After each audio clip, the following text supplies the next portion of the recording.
Functions of two or more variables. A function f of two variables, x and y, is a rule that assigns a unique real number, f of xy, to each point xy in some set D in the xy plane. That set D is called the domain of the function f. The corresponding set of values f of xy is the range of f.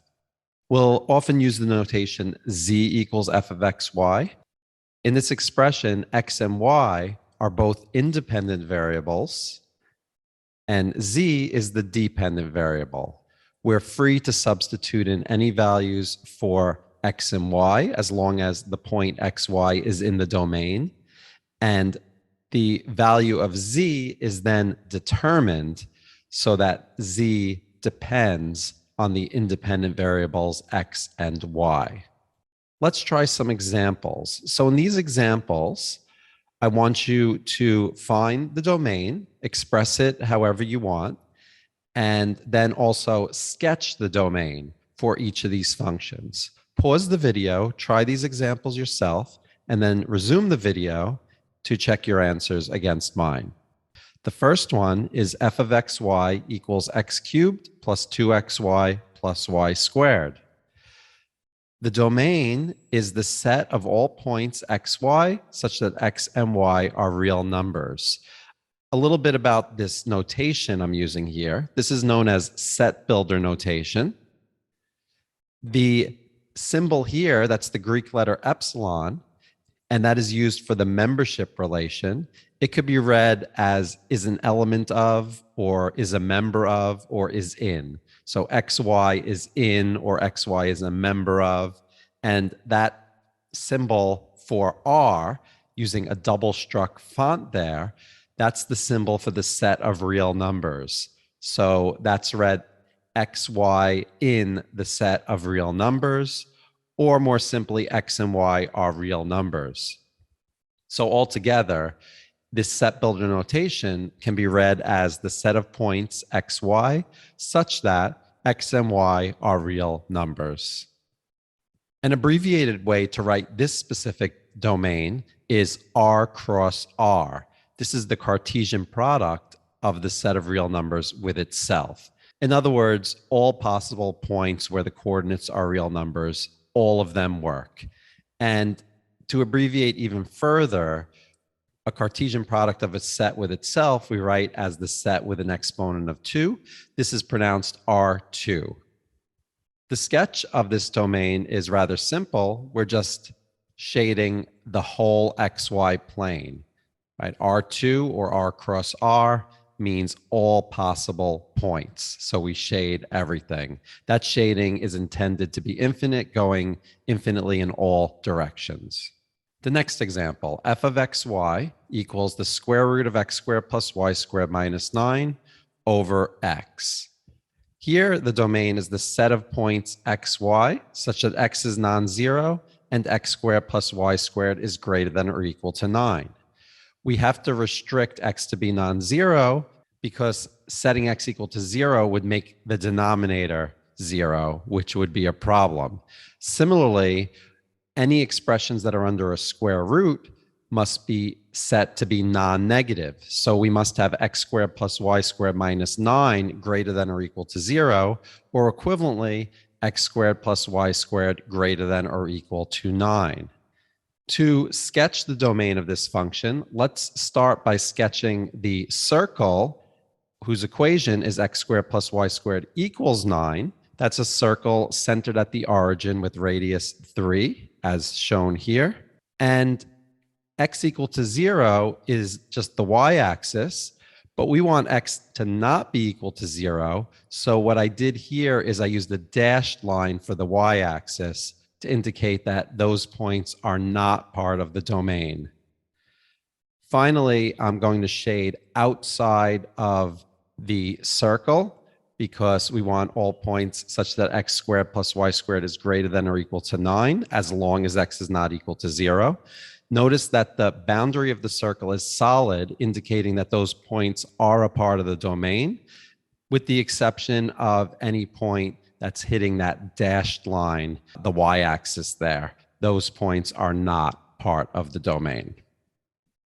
Next, we have f of xy equals the ln of xy.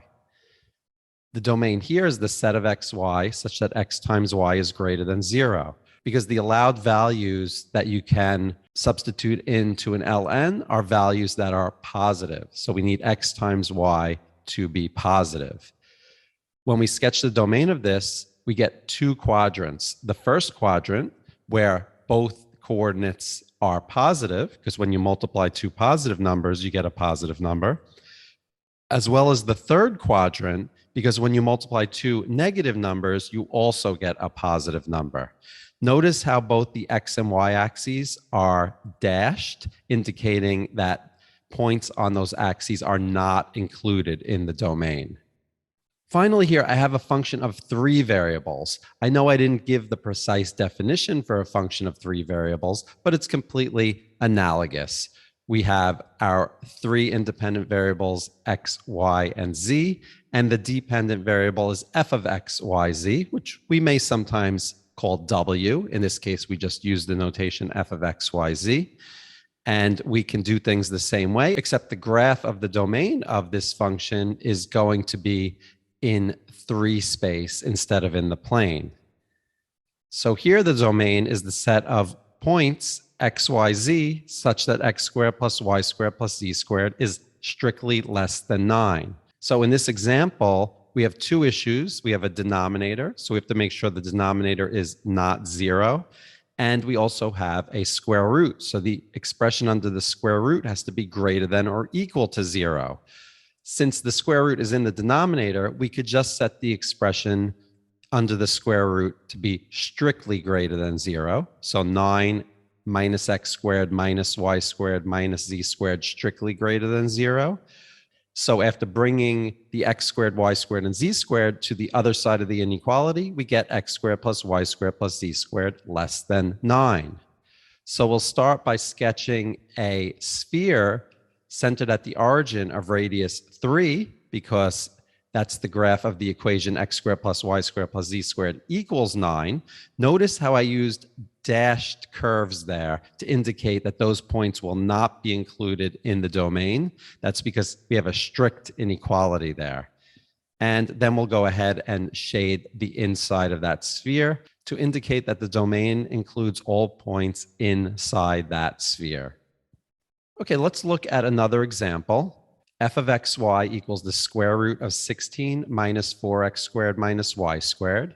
So for this example, what I want you to do is try to first sketch the domain of the function, also find the range of this function, and then see if you can sketch a graph of this function in three-dimensional space. Pause the video, give this a try, and then resume the video to check your answer against mine. Starting with the domain, we have to have the expression under the square root greater than or equal to 0. So 16 minus 4x squared minus y squared greater than or equal to 0. So bringing the 4x squared and y squared over to the right, we have 16 greater than or equal to 4x squared plus y squared. And getting this into something that looks like the standard form for an ellipse, we could divide through by 16. And we see that the domain is the set of points x, y, such that x squared over 4 plus y squared over 16 is less than or equal to 1. This is going to be the interior of an ellipse together with its boundary. Here's a picture of that ellipse. Notice that the ellipse is centered at the origin, and to get the vertices, we move 2 units to the left and right because the square root of 4 is 2, and 4 units up and down because the square root of 16 is 4. We use a solid curve for the ellipse because it is included in the domain, and we shade everything inside of the ellipse because the interior of the ellipse is included in the domain as well. Now, for the range, here we have the set of z such that z is between 0 and 4, including 0 and 4. I want to point out that in general, computing the range of a function is quite difficult and requires a full knowledge of curve sketching. If you remember in Calc 1, in order to find the range, you would have to find all the relative maxes and mins so that you know what points to include and exclude. You would have to do something similar for multivariable calculus, and we'll learn how to do that in a later lesson. But for fairly simple functions like this one, it's not too hard to figure out the range. For example, we could see that if we plug in a 0 for both x and y, that we get the square root of 16, which is 4. So that 4 is in the range of this function. Furthermore, that's definitely the largest possible value in the range, because from the 16, we're subtracting two non-negative values. So there is no way to get a number larger than a 16 under the square root. And therefore, the largest possible value of the function we could get is the square root of 16, which is 4. Now, also, we see that we can get 0 by setting x equal to 0 and y equal to 4, because then we get 16 minus 16 under the square root, which is 0, and the square root of 0 is 0. So we also see that 0 is in the range of this function. Since the symbol being used here is the non-negative square root symbol, we can't possibly get any negative values, so we see that 0 is the smallest possible value that we could get for the range. And using the fact that this function seems to be what we would call continuous, we see that the range consists of all z values between 0 and 4. We will talk about continuity in more detail in a later lesson. Now let's try to sketch the graph of this function, which will be a surface in three-dimensional space. Squaring each side of the given expression using z for f of xy, we have z squared equals 16 minus 4x squared minus y squared. Bringing all the variables to the left, we have 4x squared plus y squared plus z squared equals 16. And you may recognize this as one of our quadric surfaces. So let's put it in standard form by dividing each side of the equation by 16 to get x squared over 4 plus y squared over 16 plus z squared over 16 equals 1. This is the equation of an ellipsoid. So let me label the axes with a 2 for the x-axis because the square root of 4 is 2, and 4 for both the y and z axes because the square root of 16 is 4. Sketching the trace in the xy plane, in other words, setting z equal to 0, we see we have the ellipse x squared over 4 plus y squared over 16 equals 1, whose graph is shown here. Similarly, finding the trace in the yz plane, in other words, setting x equal to 0, we see we have the circle y squared over 16 plus z squared over 16 equals 1. But be careful here. We only get the upper half of that circle because our function is only the positive square root of 16 minus 4x squared minus y squared. The lower half of the circle would be the negative square root, which is not a part of our original function. And finally, we can get the xz trace by setting y equal to 0. And that is shown in blue there. So we see that we have the upper half of an ellipsoid. Let's try another example. F of xy equals 1 minus x minus 1 half y. Go ahead and see if you can sketch this surface in three-dimensional space. As a hint, you could get a good representation of this surface by sketching its graph in the first octant. Pause the video, give it a try, and then resume the video to check your answer with mine. I'm basically going to plot the three intercepts of this function. Notice that if we set x and y equal to 0, then f of xy, or z, is equal to 1. So I labeled a 1 there on the z-axis. If we set x and z equal to 0, we get 0 equals 1 minus 1 half y, so that y is 2. So I labeled a 2 along the y-axis.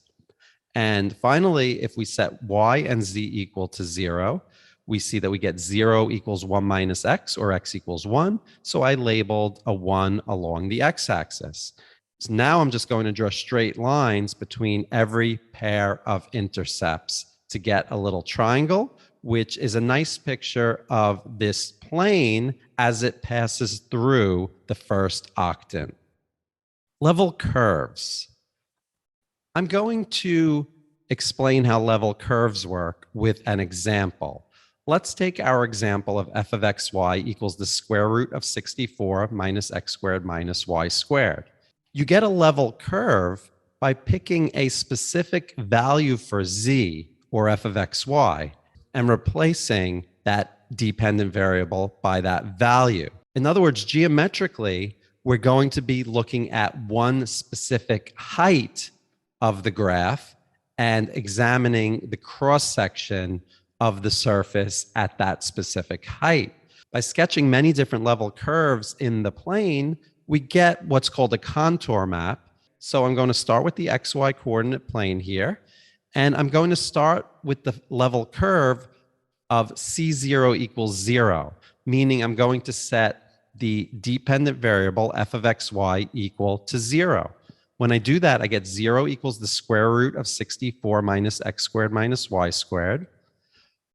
Or equivalently, squaring each side, 0 equals 64 minus x squared minus y squared. And bringing the x squared and y squared to the left, we have x squared plus y squared equals 64. This is just a circle centered at the origin of radius 8, which I drew a picture of in purple there. I suggest you pause the video and write the equations of and sketch the level curves corresponding to each of the positive integers from 1 through 8. Then resume the video to check your answers with mine. Okay, for c1 equals 1, we have 1 equals the square root of 64 minus x squared minus y squared. Squaring each side, we still get a 1. And then 64 minus 1 is 63. And bringing the x squared and y squared to the left, we get x squared plus y squared equals 63. This is another circle centered at the origin. The radius is slightly less than 8. So notice how close that this second circle is to the first circle there graphically. For 2, we get x squared plus y squared equals 60, right? Because when we replace f of xy by 2 and then square both sides, we get 4 equals 64 minus x squared minus y squared. So when we bring the 4 over to the right, we get 60. And of course, we bring the x squared and y squared to the left. Okay, so here's a picture of that. For 3, since 3 squared is 9, we're going to get 64 minus 9, which is 55. For 4, since 4 squared is 16, we get 64 minus 16 is 48. And that looks like that. And similarly, for 5, we get x squared plus y squared equals 39. For 6, we get x squared plus y squared equals 28. For 7, we get x squared plus y squared equals 15. And for 8, we get x squared plus y squared equals 0, which is just a point at the origin. So I just want to point out that C0 equals 0 corresponds to points in the xy plane. So that outermost circle is actually in the xy plane. Whereas at the opposite extreme, C8 equals 8, that corresponds to a point which is at a height of 8 from the xy plane. So you could think of this as an overhead view where that point is actually coming straight out 8 units. And for example, if we look at C4 equals 4, that circle is halfway between the one on the ground for C0 equals 0 and the one at a height of 8, which is just the point. For a general level curve, say at a height of k, we have k equals the square root of 64 minus x squared minus y squared, or equivalently, k squared is 64 minus x squared minus y squared, or x squared plus y squared equals 64 minus k squared. I just chose to do some simple ones, just the integers between 0 and 8, but you could sketch level curves for any real value between 0 through 8 if you wanted to. Analogous to level curves for functions of three variables are level surfaces. Let's walk through an example of finding some level surfaces. Let's look at the function of three variables, f of x, y, z equals z squared minus x squared minus y squared. The level surfaces for this function have the form z squared minus x squared minus y squared equals k, where k is some constant.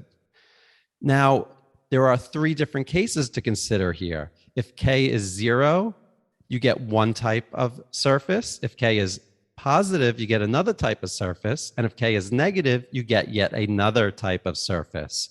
So I would take a few minutes and pause the video to see if you could sketch a typical level surface for each of these three cases on the same set of coordinate axes. Then resume the video and check your answer with mine. Okay, I'm going to color code this, red, green, and blue. For k equals 0, we get a cone. If you remember your quadratic surfaces, the equation z squared minus x squared minus y squared equals 0 is a typical cone at a 45-degree angle from the z-axis. If k is greater than 0, we get a hyperboloid of two sheets. And a typical one will look something like this. And if k is less than 0, we get a hyperboloid of one sheet. A typical example for a negative k will look like this.